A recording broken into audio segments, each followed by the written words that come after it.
இன்றைக்கி நான் படித்த கவிதையிலேயே மிகவும் அழகான கவிதையை பற்றி தான் இன்றைக்கி நாம் பார்க்க போகிறோம். அந்த கவிதை என்ன அப்படின்னு பார்க்குறீங்கன்னா, தீராத காதலில் தீர்ந்து போவது கோபம் மட்டுமே. கோபம் தீர்ந்தும் பிரிவை ஏற்க மறுத்து வரும் கண்ணீர் போதும் உன் மீது நான் கொண்ட காதல். இந்த வரிகள் உங்களுக்கு புரியுதுங்களா? ஒருத்தருக்கு ஒருத்தர் பார்த்தீங்கன்னா, ஒரு ஆண் பெண் பார்த்தீங்கன்னா ஒருத்தருக்கு ஒருத்தர் தீராத காதல் அளவு கடந்த பாசம் வச்சிட்ருக்காங்க. ஒரு கட்டத்தில் அவங்க 2 பேர்த்துக்கு ஒரு சின்ன பிரச்சனை ஸ்டார்ட் ஆகுது. ஒரு மிஸ் அண்டர்ஸ்டாண்டிங்கால் பார்த்திங்கன்னா 2 பேர்த்துக்கு ஈகோ ப்ராப்ளம் ஸ்டார்ட் ஆகுது. அப்போ 2 பேரும் பிரிஞ்சு போயிடுறாங்க.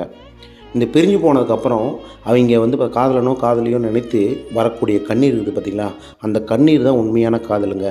அதுதான் இந்த வரியில் சொல்கிறாங்க, கோபம் தீர்ந்தும் பிரிவை ஏற்க மறுத்து வரும் கண்ணீர் போதும் உன் மீது நான் கொண்ட காதல். எவ்வளோ ஒரு அழகான லைன் பார்த்திங்களா? இந்த வரிகள் உங்களுக்கு மனசை பாதிச்சிருந்துச்சுன்னா மறக்காமல் என்னுடைய இன்ஸ்டாகிராம் ஐடியை ஃபாலோ பண்ணிக்கோங்க. இதே போல் அடுத்து ஒரு கவிதையில்